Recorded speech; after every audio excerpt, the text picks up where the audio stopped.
the silent fortune from the 22nd floor of the Ethelgard Incorporated headquarters. Ilara Sterling watched the city pulse like a living circuit board. Down there, in the rain-slicked streets, people scurried like ants beneath umbrellas. Up here, in her corner office with its panoramic view, she was queen of a silent kingdom. Her assistant's voice crackled through the intercom. "Miss Sterling, the Tokyo call in 5 minutes. The merger documents are ready for your final signature. Also, your son Caldi said it's not urgent." Ilara's stern expression softened imperceptibly. Marcus, her only son, her greatest secret. To the world and to him she was Ilara, the diligent mid-level manager, the woman who left early for the office, came home tired, cooked simple meals, and worried about bills. The mother who couldn't afford to help much with his wedding. The truth that she commanded a salary of $480,000 annually, with bonuses that often doubled that she controlled budgets larger than some countries' GDPs. This truth she had guarded like the nuclear codes for 35 years. "Thank you, Claire," she said, her voice calm, authoritative. "Hold the Tokyo call for 7 minutes and send the documents in." She turned from the window, her reflection ghost-like against the glass. At 58, she carried her years with graceful severity. Silver-streaked dark hair, pulled into an elegant knot, eyes that missed nothing. She wore a simple but exquisitely tailored navy suit, the kind that whispered quality rather than shouted it. On her desk sat 2 framed photographs. One showed a young Marcus, perhaps 7, grinning toothlessly on a rusty swing in a public park. The other was recent. Marcus and his wife Simone on their wedding day. Simone's parents, Veronica and Franklin Grant, stood beside them, their smiles perfect, their attire screaming old money.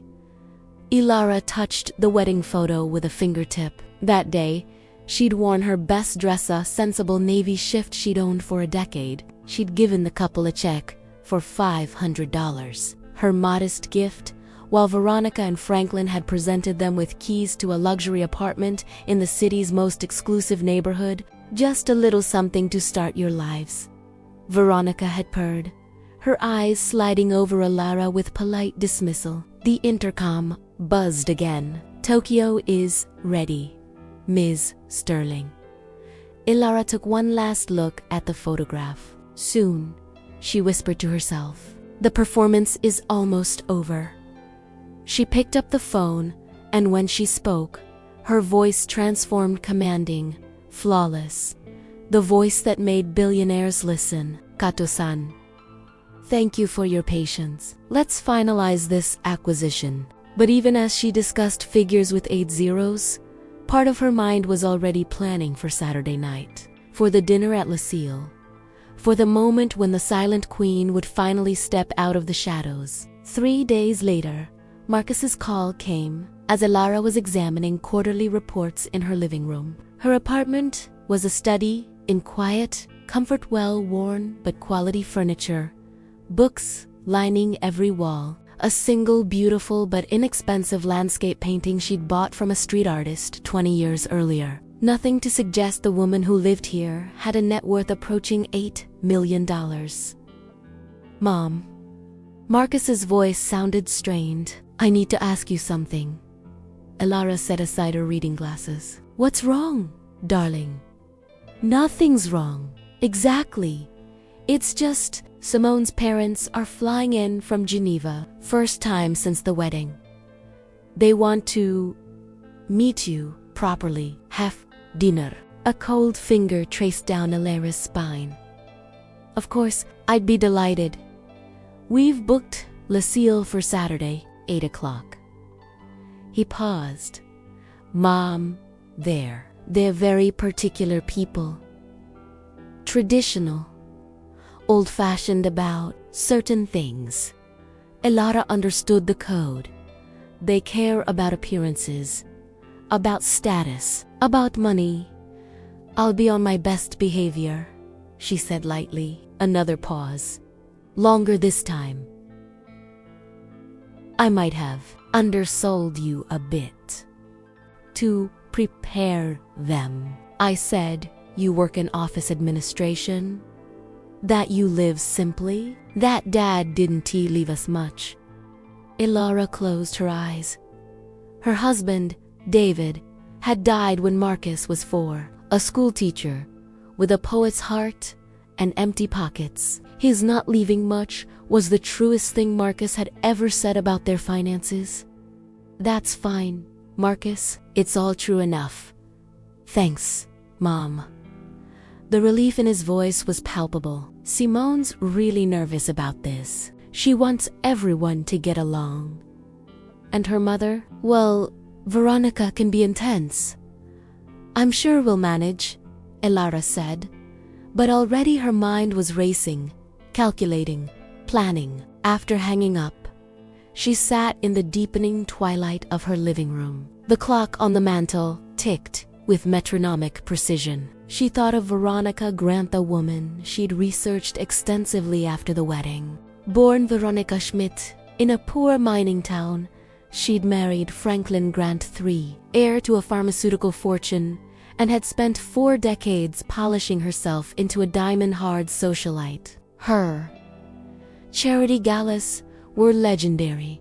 Her taste was impeccable, and her disdain for those beneath her station was an open secret in certain circles. Franklin Grant was Simplera, 3rd-generation wealth inheritor who'd expanded the family empire through ruthless acquisitions and political connections. He collected rare wines, vintage cars, and, according to whispers, young mistresses who knew how to be discreet and seem their only daughter. Educated at La Rosie, fluent in 4 languages, a curator at a prestigious gallery, beautiful, polished, and Ilara suspected. Perpetually anxious about maintaining the perfection her parents demanded, Ilara stood and walked to her bedroom closet. At the very back, behind her sensible work suits and simple dresses, hung a single garment bag.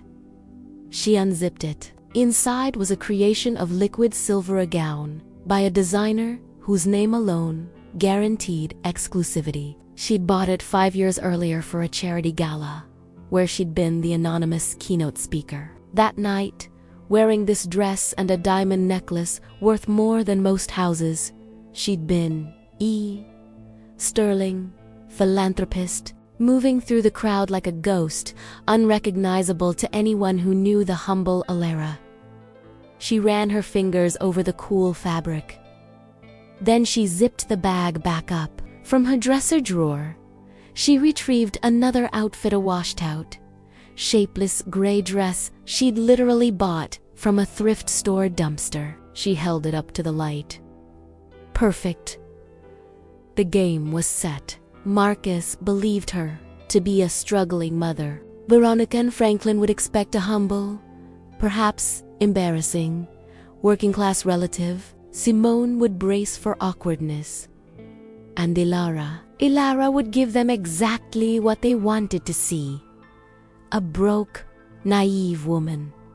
A mother barely surviving. She would become the mirror in which they would reveal their truest, ugliest selves. Because after 35 years of silence, of watching from the shadows, of building an empire while pretending to balance a checkbook, Ilara Sterling was done being underestimated. Saturday arrived with unseasonable chill. Ilara spent the day, as she always did, reviewing international market reports, approving a merger between 2 European subsidiaries, and declining a dinner invitation from the Swedish ambassador with polite regret. At 6 p.m., she showered and began her transformation.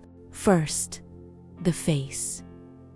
She carefully applied makeup to age herself, subtle lines around the eyes, a slight sallowness to the skin, lips chapped and pale. She pulled her hair back into a fraying, messy bun, securing it with a cheap plastic clip. Then, the clothes. The gray thrift store dress hung on her frame like a sack. She deliberately bought it 2 sizes too large. She paired it with support hose that bagged at the knees and scuffed, worn-out flats from a discount store. No jewelry save for a tarnished silver locket that held a picture of young Marcus. She examined herself in the full-length mirror. The woman staring back was a ghost of hardship, shoulders slumped, eyes downcast, the very picture of someone life had worn down to the nub. Perfect. Her phone buzzed with a text from Marcus. "Looking forward to tonight, Mom. Don't stress. Just be yourself." Ilara smiled grimly. "Oh, I will be, son. Just not the self, you know." At 7, she called for a taxi rather than using her usual discreet car service. The driver, a grizzled man in his 60s, gave her outfit a sympathetic glance. "Fancy night out?" he asked as they pulled away from her modest building. "Dinner with my son and his in-laws," Ilara said, making her voice waver slightly. "They're very successful people." "Ah," the driver said, understanding dawning. "One of those nights. Well, you hold your head up. Family's family, no matter what." "Thank you," Ilara whispered, and meant it. As they drove through the glittering city center toward the exclusive district that housed La Cille, Ilara watched the transformation outside her window. The tidy middle-class neighborhoods gave way to soaring glass towers, designer boutiques with discreet signage, and restaurants where the valets wore uniforms more expensive than most people's wedding attire. La Cille. The Sky occupied the top 3 floors of the city's tallest building. Its entrance was a study in understated opulence. A single brass plaque, a frosted glass door, a doorman in white gloves who looked like a retired diplomat. The taxi pulled up. Ilara overtipped the driver with carefully counted small bills.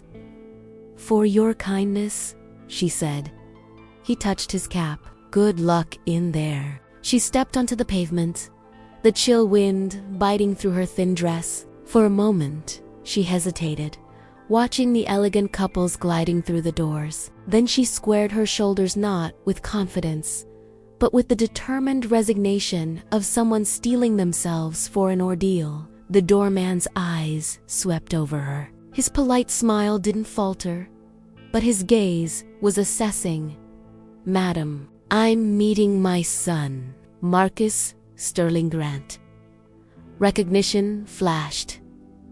The Grant family name worked its magic. "Of course. Madam, right this way." He ushered her into a lobby that seemed to defy physics, all glass and floating staircases, with a living wall of orchids that probably cost more annually than a teacher's salary. The air smelled of gardenias and money. A hostess in a severe black dress approached. "Mrs. Sterling, follow me, please."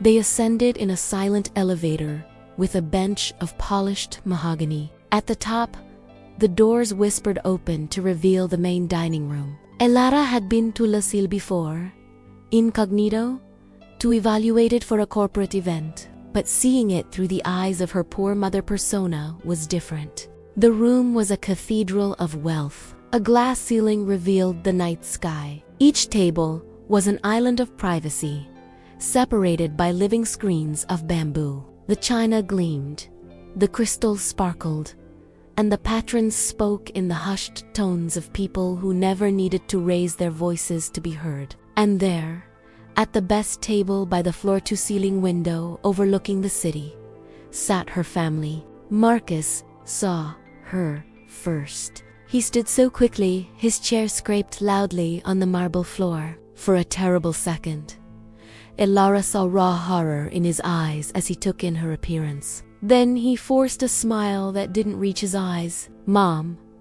you made it." He came forward and kissed her cheek. His skin was clammy.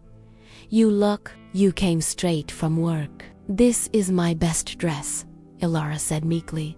Looking down, Simone rose more slowly. She was breathtaking in a cream silk gown that probably cost 5 figures. Her dark hair swept into an elegant chignon, diamonds at her ears and throat. Her smile was tight, her eyes dotting between Elara and her parents. "Elara, how nice to see you."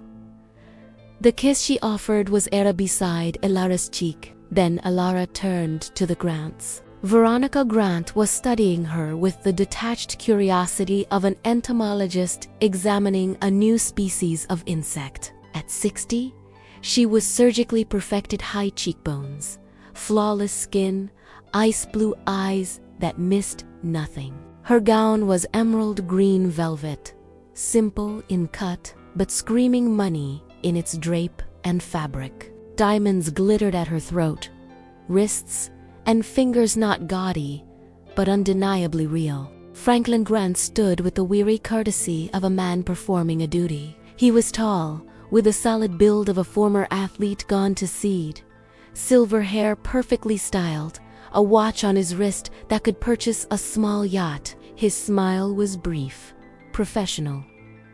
"Elara," Veronica said, extending a hand. Her grip was cool, brief, and devoid of pressure. "At last. We've heard so much." "Mostly from me, I'm afraid," Marca said too quickly, pulling out a chair for El Arazo, one farthest from the window with the least impressive view. "Sit here, Mom. Are you warm enough? It's chilly by the window."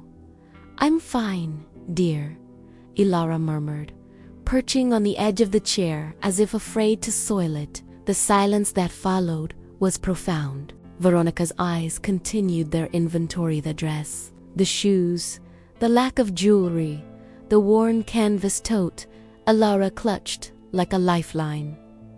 "What a unique bag," Veronica said at last. "Vintage."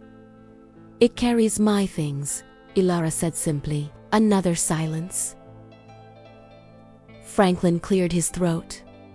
"Shall we order drinks? The sommelier here is exceptional. He helped me select a 45 Margaux for my 60th that was transcendental." "I'll have whatever you recommend," Elara said, eyes downcast. "I don't know much about wine."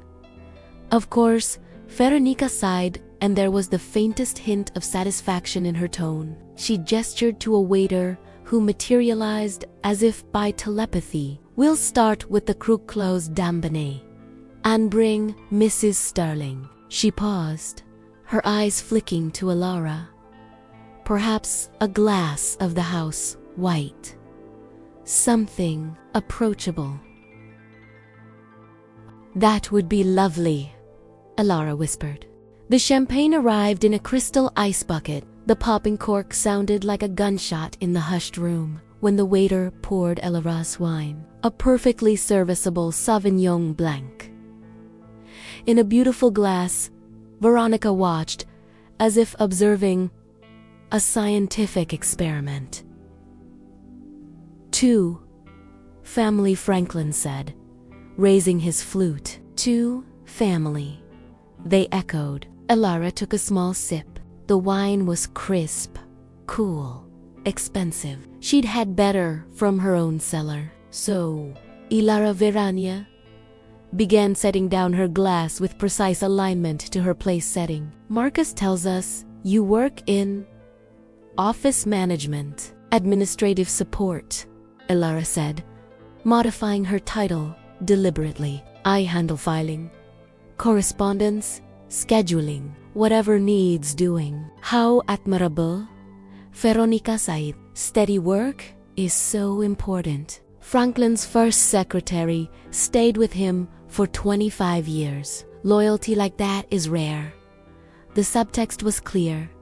"You're a replaceable cog, a servant." "I've been with my company a long time," Elara said. "They've been good to me." "And what company is that?" Franklin asked, not really interested. "Ethelgard Incorporated," Elara said. "It's a large firm." Franklin's eyebrows lifted slightly. "They're in the news lately. Hostile takeover of Gentek, wasn't it? I believe so, Elara said mildly. I'm not involved in those decisions. I just filed the paperwork. Of course, Veronica said smoothly. The people in the boardrooms make the decisions. The people at the desks make sure the memos are typed. She smiled. Both are essential. The appetizers arrived tiny, exquisite constructions that looked more like modern art than food. Ilara's was a single seared scallop on a bed of seaweed foam, adorned with edible flowers. This is the amuse-bouche, Veronica explained, as if to a child, to awaken the palate. They change it daily, based on what's flown and fresh. It's beautiful, Elara said, picking up her fork with slightly trembling hands. She took a small bite. The flavors: exploded sea, citrus, something unidentifiable and expensive, delicious. Quality always is, Franklin said, consuming his own in one efficient bite. You know, we source most of our seafood directly from a supplier in Hokkaido, flown in twice weekly. When you taste the difference, you can't go back. I mostly shop at the market near my apartment, Elara said. The fishmonger there knows I like the cheaper cuts. He saves them for me. A flicker of something pity, disdain, crossed Veronica's face. How practical. The dinner progressed through 7 courses, each more elaborate than the last. With each dish, Veronica and Franklin found new ways to underscore the distance between their worlds and Elara's. When the soup arrived, clear consomme with black truffle shavings, so thin they were translucent, Veriona remarked, "Truffles are Franklin's little indulgence. We have a man in Piedmont who sends us the best ones. This year's batch was adequate." "They're lovely," Elara said, sipping carefully. "You can really taste the terroir," Franklin added. "Of course, most people wouldn't know the difference between a true Alba white truffle and a Chinese imitation. It's an acquired discernment." "Like appreciating art," Simone said, entering the conversation for the first time. "Most people see a painting and just see colors. It takes education to understand composition, technique, history." "Exactly," Veronica said, beaming at her daughter, "which is why we insisted Simone study art history at the school, not just for the degree, but for the cultivation of taste. One cannot put a price on that." "No," Elara agreed quietly, "one cannot."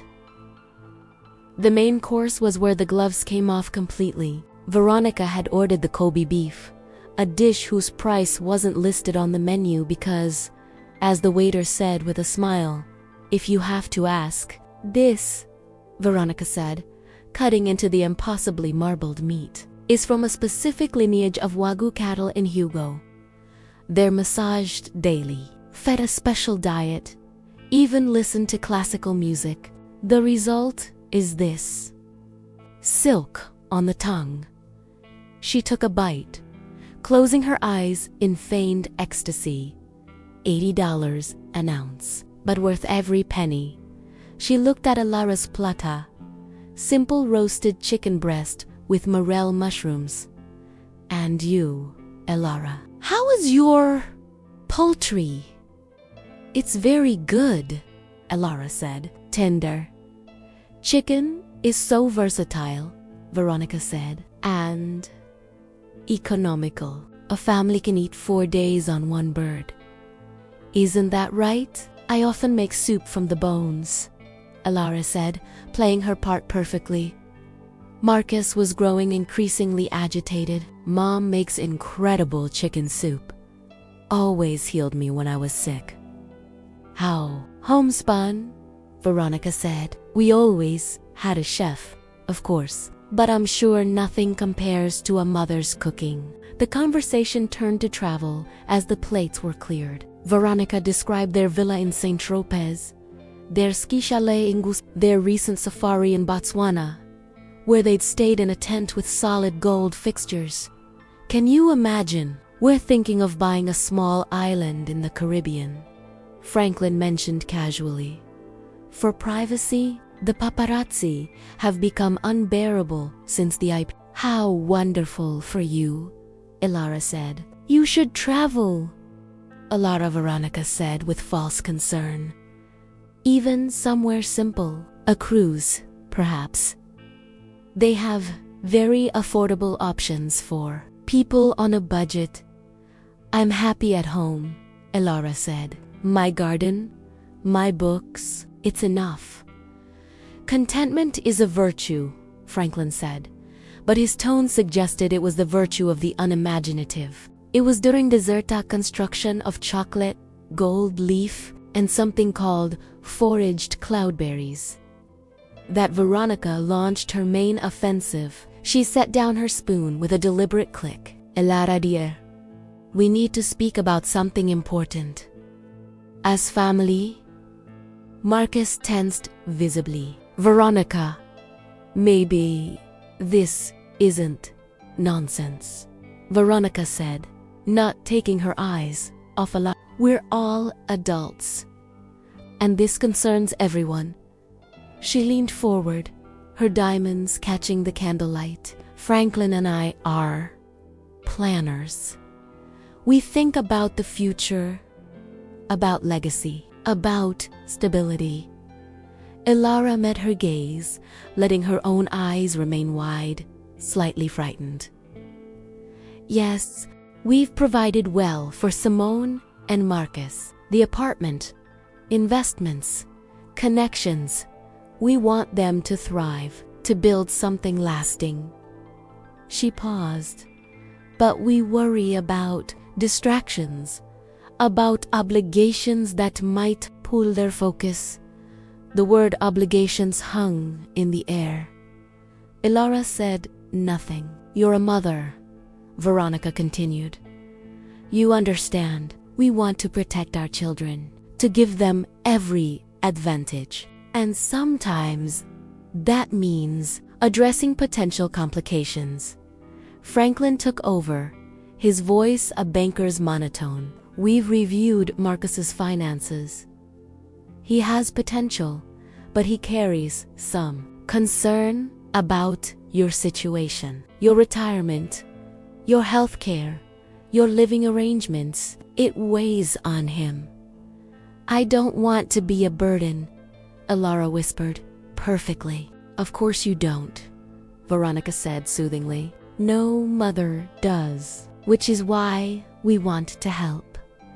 She reached into her purse a Birkin bag in a color called gold dust and withdrew a cream-colored envelope. She slid it across the table toward Ilara. Opened it with trembling hands. Ilara did. Inside was a single sheet of heavy bond paper. At the top was the letterhead of Grant Family Holdings.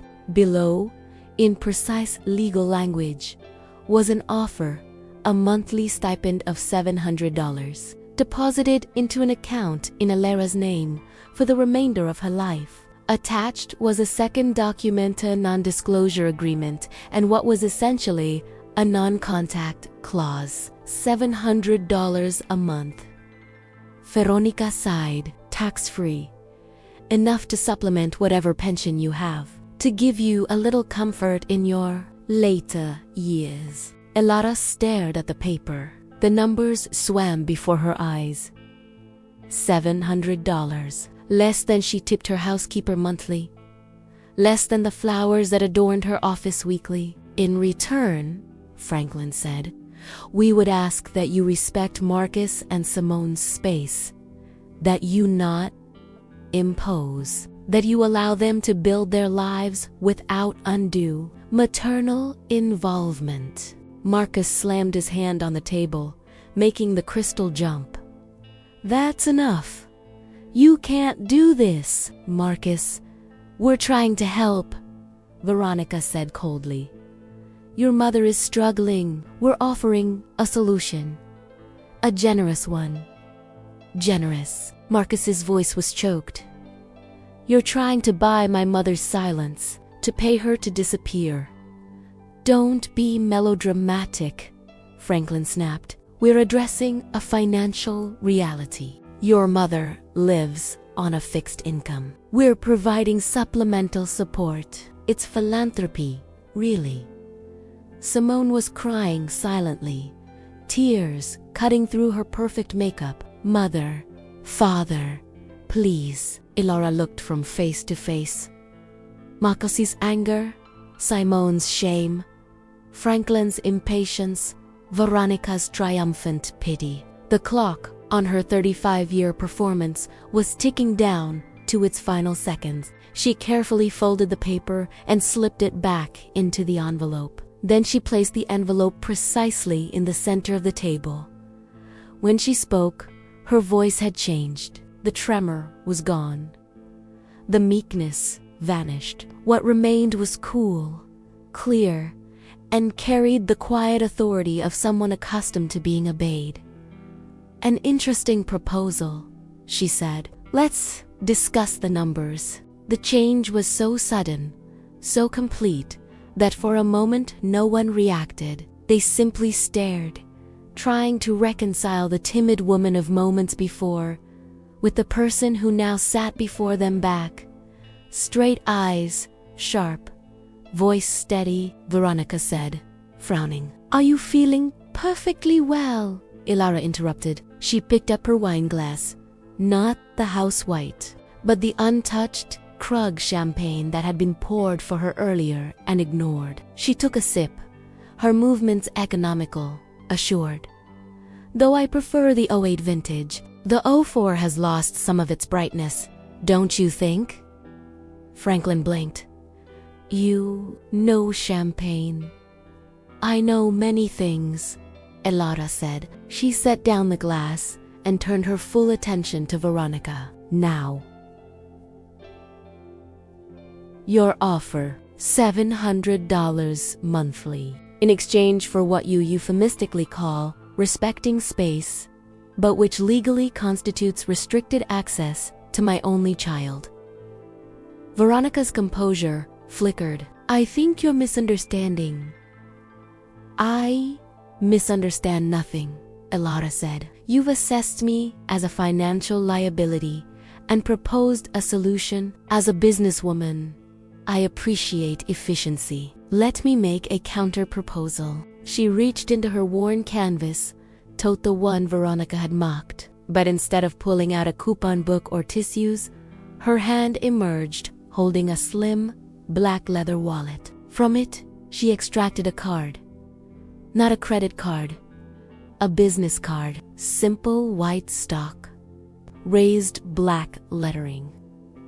Alara Sterling, Senior Executive Vice President, Ethelgard Incorporated. She placed it on the table beside the cream-colored envelope. Franklin picked it up, frowning. This is a joke. Check the corporate directory, Elara said. My direct line is on the back. My office is on the 22nd floor. My annual compensation package is approximately $1.2 million, with stock options that bring my net worth to. She paused, as if calculating, around $8 million, depending on the market. The silence was absolute. Marcus made a sound like he'd been punched. You, Simone whispered. You're the woman who signs the memo's I-file. Elara finished gently. Yes. Among other things. Veronica stared at the card as if it were a poisonous insect. This is impossible, Marcus said. You're an administrative assistant. Marcus believes what I wanted him to believe, Elara said, looking at her son with sudden tenderness. For 35 years, I've lived two lives. By day, Elara Sterling, executive. By night, just mom. The woman who helped with homework, who made chicken soup, who worried about bills. Why? Marcus's voice was raw. Why would you hide this? Because I wanted you to value effort, not inheritance, Elara said. Because I watched friends' children ruined by trust funds and entitlement. Because I wanted you to build your own life, find your own strength, not lean on mine. She turned back to the grants. You offered me $700. That's less than I spend on coffee monthly. It's less than the tip I left for the sommelier at Jean-Jurgas last week when I closed the Asian merger. Franklin had gone pale. Ethelgard, the Gentech takeover, that was you. I led the acquisition team. Ilara confirmed it was in all the papers. Though the photo they used was from 10 years ago, and I was wearing glasses.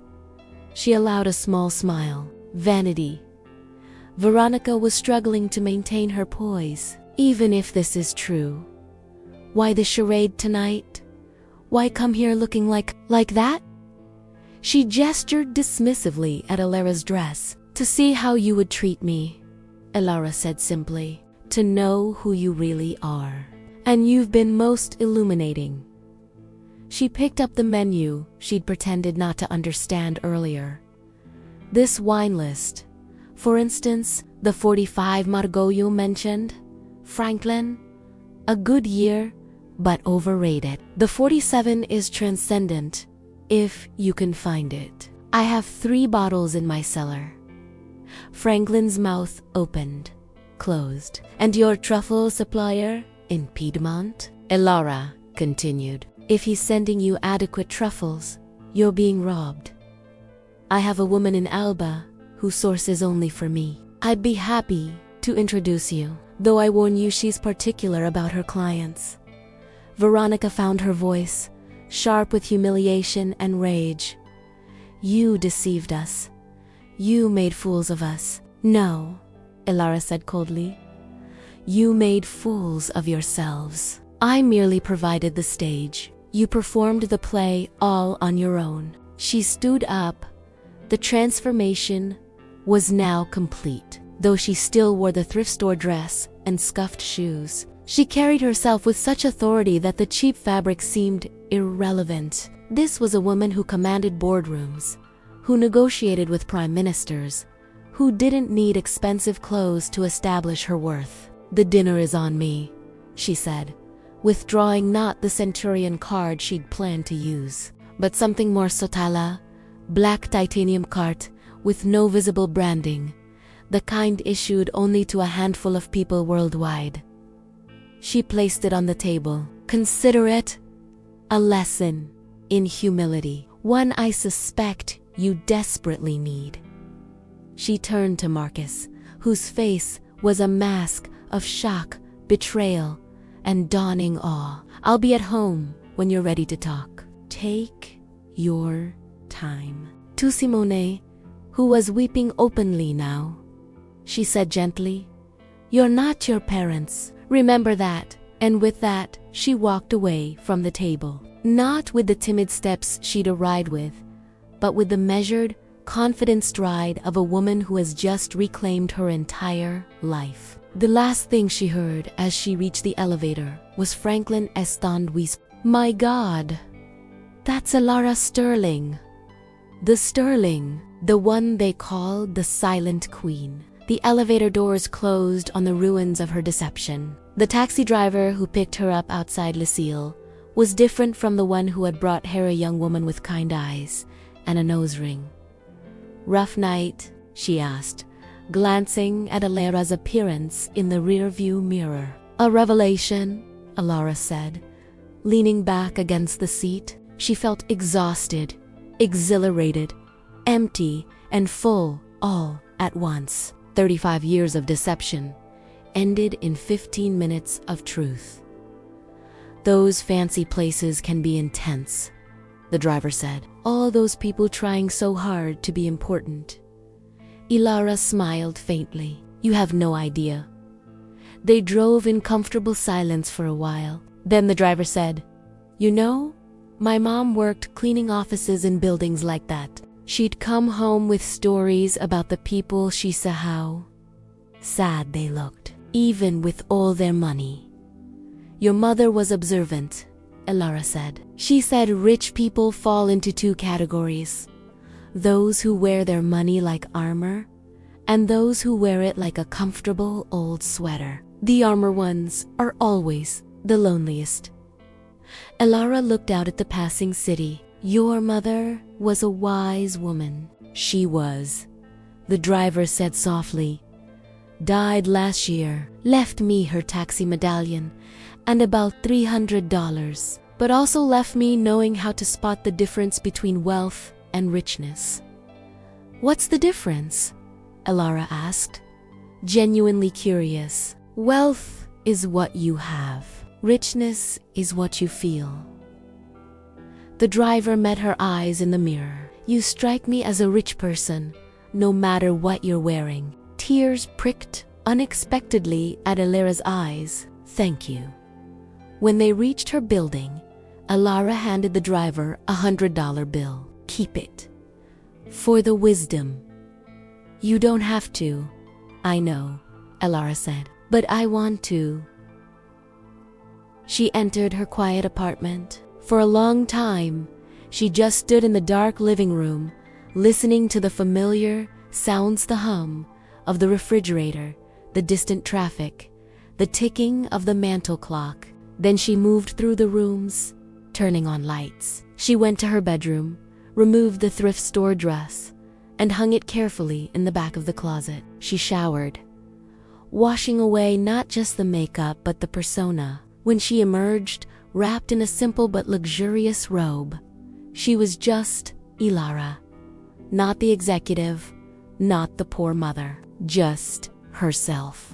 She poured a finger of 25-year-old scotch, a gift from a Japanese conglomerate CEO, and sat by the window. The city glittered below, a tapestry of light and shadow. Her phone buzzed repeatedly, calls from Marcus, texts from unknown numbers, probably reporters who'd already gotten wind of the scene at Lucille, a voicemail from her assistant asking if she was all right. She ignored them all. For tonight, the silent queen would maintain her silence. Marcus arrived at her apartment at 11 the next morning. He looked like he hadn't slept, eyes bloodshot, hair uncombed, still wearing the suit from the night before, but now rumpled.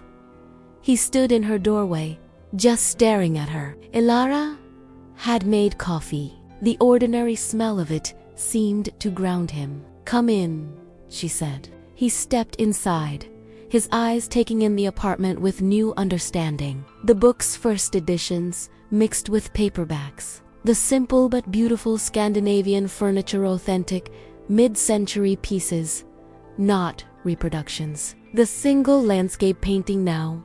He looked at it and recognized the artist's name, a now famous minimalist. It was all a lie, he said finally, his voice hollow. Not all, Elara said, handing him a mug. The love wasn't a lie.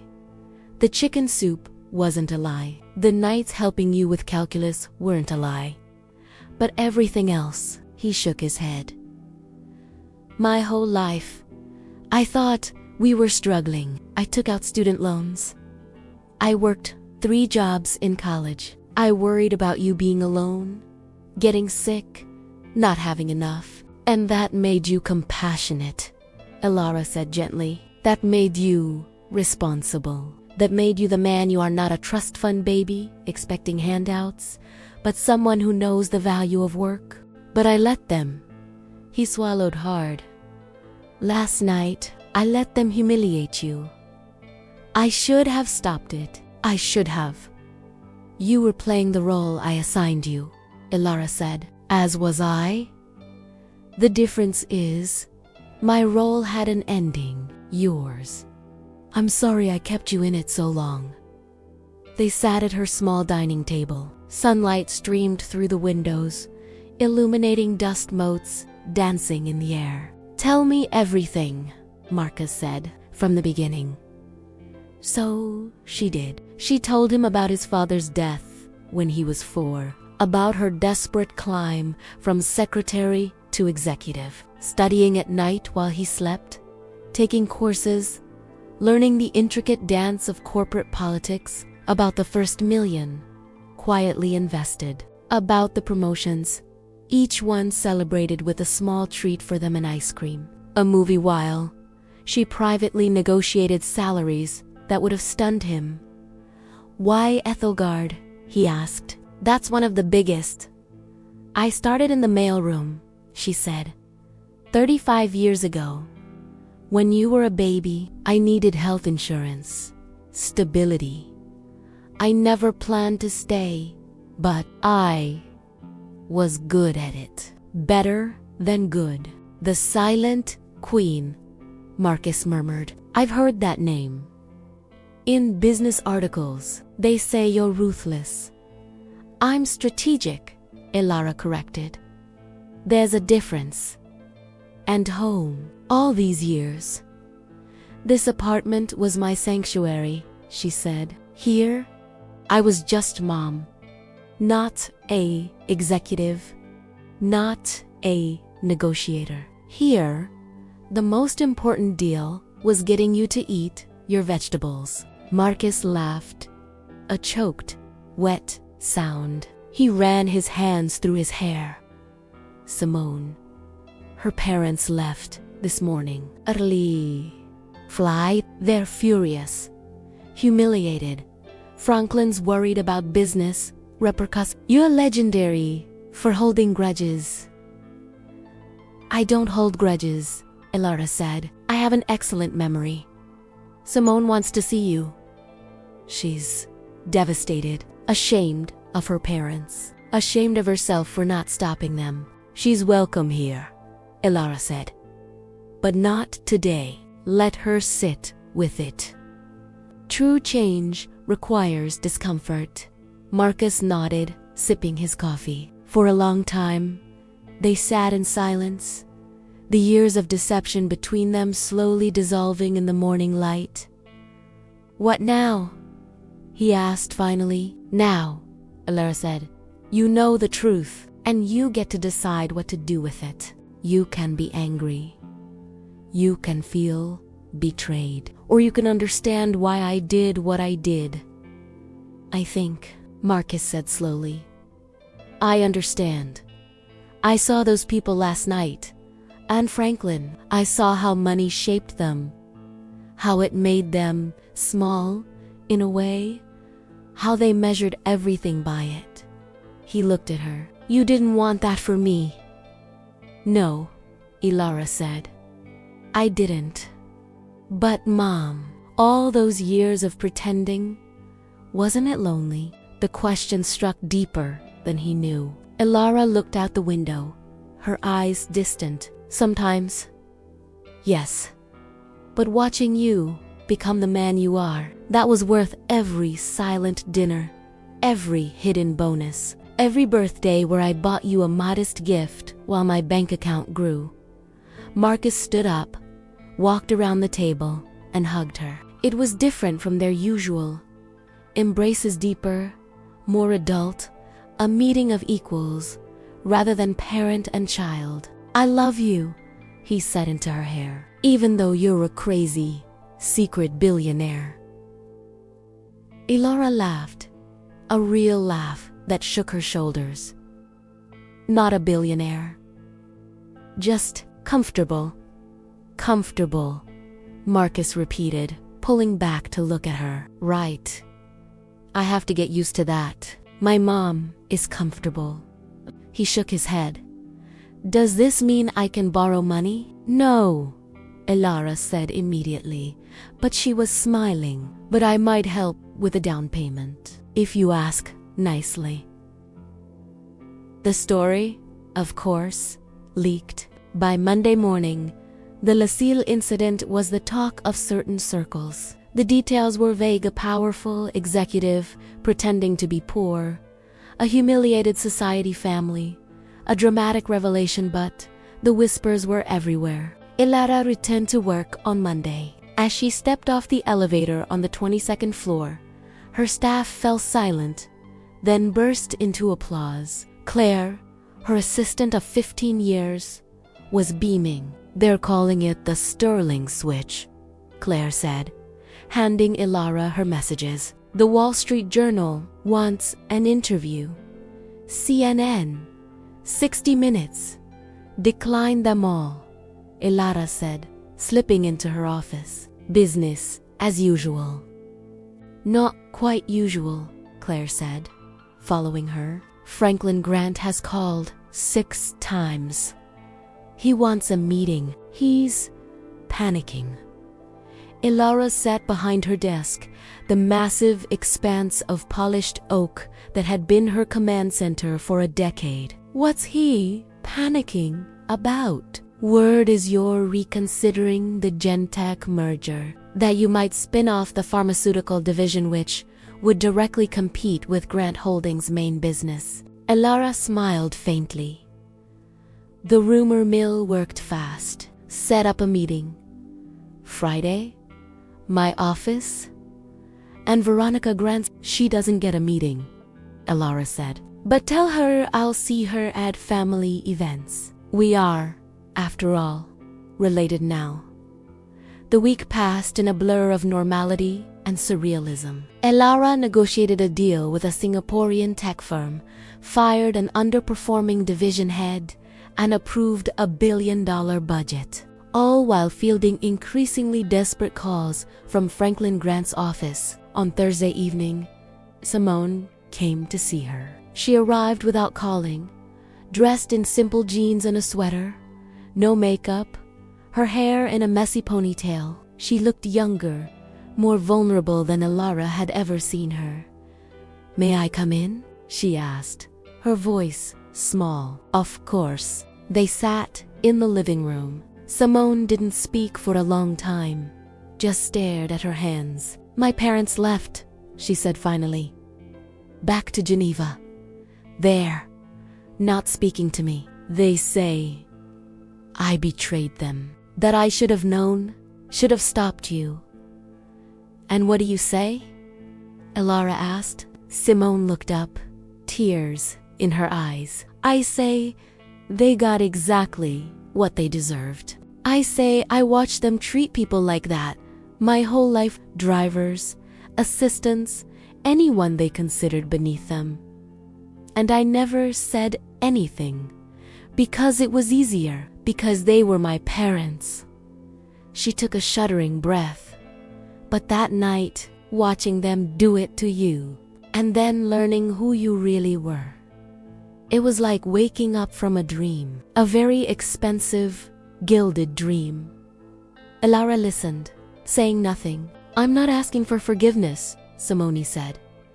"I'm asking, can you teach me how to be a person who doesn't measure worth by bank accounts? How to be someone like you?" "You don't need me to teach you that," Elara said. "You already know. You just need the courage to live it. Marcus and I, we're setting boundaries. Real ones. No more allowances from my parents. No more letting them make decisions for us. We're even thinking of selling the apartment they bought us, starting fresh, on our own."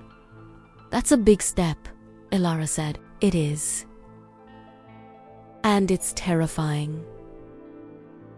Simone managed a shaky smile. "But for the first time, it feels real. Like we're building our own life, not living the one they designed for us." Before she left, Simone hugged Elara. Real, genuine hug. "Thank you," she whispered, "for showing us the truth, even if it hurt." Franklin Grant arrived for his meeting on Friday precisely on time, which told Elara everything she needed to know about his level of anxiety. The Franklin Grant of legend kept people waiting as a power move. He was shown into her office's space twice the size of his own, though decorated with similar austerity. Floor-to-ceiling windows, modern art that was actually good, a small Rothko, a Hockney drawing, shelves of books that were clearly read, not just for show. "Elara," he said, attempting a smile that looked more like a grimace. "Franklin, please, sit." He did, perching on the edge of the chair like a supplicant. "I want to apologize for the misunderstanding at dinner." "It wasn't a misunderstanding," Elara said calmly. It was a revelation, but apology accepted. He cleared his throat. There are rumors about the Gentech merger, about spinning off the pharma division. Rumors are interesting things, Elara said, leaning back in her chair. Sometimes they read just noise. Sometimes they're trial balloons. Sometimes they're warnings. Franklin's composure cracked. Elara, please. Grant Holdings can't withstand direct competition from an Ethelgard spin-off. We'd be crushed in a year. Then, perhaps you should have considered that before trying to bribe my silence with $700 a month, Elara said, her voice cool. It wasn't Verona. Sometimes her upbringing. He trailed off, realizing no excuse would suffice. Elara studied him, this powerful man reduced to pleading, in her office. She felt no satisfaction, only a vague sadness. I'm not going to destroy your company, Franklin, she said finally. That would hurt Simone. And despite everything, she's my family now. Relief flooded his face. Thank you. You don't know what this, but, she interrupted, there will be conditions.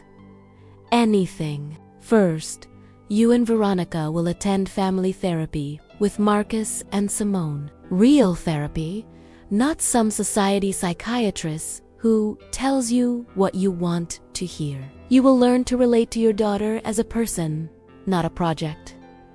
Franklin nodded slowly. And second, you will liquidate one of your properties, ZA Island, the chalet. I don't care which one. Donate the proceeds to a charity of my choosing, one that helps single mothers get education and job training. He blinked. How much are we talking? 15 million should suffice, Elara said. Consider it. Reparations for your condescension, and an investment in women who don't have the advantages your wife and I have had. For a moment, Franklin looked like he might argue. Then he sagged, defeated. Done. Good. Elara stood, signaling the meeting was over. One more thing, Franklin. A piece of advice from one wealthy person to another. He looked up. Yes, stop counting. The money, the properties, the wins. It's empty calories. It fills you up but leaves you hungry. She gestured to the city beyond the windows. There are people out there with nothing who have more richness in their pinky finger than you have in all your bank accounts. Maybe try learning from them instead of looking down on them. Franklin stood, looking older than he had when he entered. You're not what I expected, Elara. Few people are, she said. That's the point. The charity gala was the social event of the season, the unveiling of the Sterling Grant Foundation, dedicated to education for women in poverty. The ballroom glittered with the usual suspects: old money, new money, celebrities, politicians. Elara stood at the podium, wearing not the silver gown from her closet, but a simple black dress, elegant but understated. At her request, there were no cameras, no press. This was a private affair. 6 months ago, she began, her voice carrying easily through the silent room. I was at a dinner where my worth was measured in 3 digits, $700 a month. That was my price. She paused, her eyes scanning the crowd. Veronica and Franklin sat in the front row, looking uncomfortable but present. Marcus and Simone held hands beside them. That dinner taught me many things. About prejudice, about assumptions, about the masks we all wear. She smiled. It also taught me that sometimes you have to let people show you who they are before you show them who you are. She gestured to the projection screen behind her, which showed the Foundation's first project, a community center in the neighborhood where she'd grown up poor. This foundation isn't about charity. It's about investment in women, in mothers, in people who, like me 35 years ago, are just looking for a chance to build something real. After her speech, as the orchestra began to play, Marcus found her at the edge of the dance floor. "You were amazing," he said, hugging her. "It was just a speech," she demurred. "No," he said, "it was you. Finally, completely you." He looked around at the glittering crowd. "Does it feel strange, being out in the open?" Ilara considered. "A little. Like taking off a coat I've worn for decades. I feel lighter, but also exposed." "You'll get used to it," he said. Then, with a grin, "So, now that the cat's out of the bag, can I have a raise?" "Us, your son," Ilara laughed. A real, free sound that turned heads. "Not a chance. But I'll buy you dinner. Someplace simple." "I'd like that," Marcus said. "Someplace where they don't have truffles, or gold leaf, or sommeliers." "I know just the place," Ilara said. "The food is terrible, but the company is excellent." As they walked away from the glitter and the gold, Ilara realized something. For 35 years, she'd been to people, the powerful executive and the simple mother, the woman with everything and the woman with nothing. But tonight, for the first time, she was just one person. Ilara Sterling.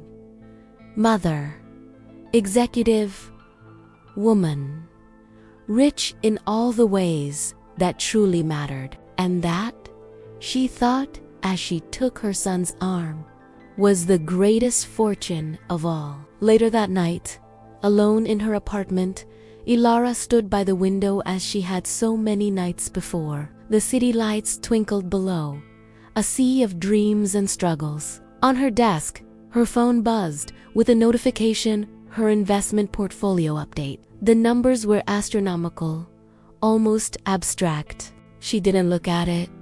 Instead, she picked up the tarnished silver locket she'd worn to Lucille that fateful night. She opened it, looking at the faded photograph of young Marcus on the rusty swing. Somewhere in the city, her son was building a life with his wife, free from the weight of expectations, learning that true wealth had nothing to do with numbers on a screen. And somewhere, in neighborhoods far from the glittering towers, women who would never know her name were getting chances they'd only dreamed of because of a foundation born from a dinner, a deception, and a truth finally told. Ilara closed the locket and placed it back on her dresser, beside the single beautiful landscape painting and the books she loved. Outside, the first light of dawn began to touch the skyline.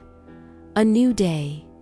No masks, no secrets, no silent fortunes. Just a woman, finally home in her own skin. If you think this story adds some value in your life and give you a lesson for life, then like the video and subscribe the channel for more videos. Thanks for watching.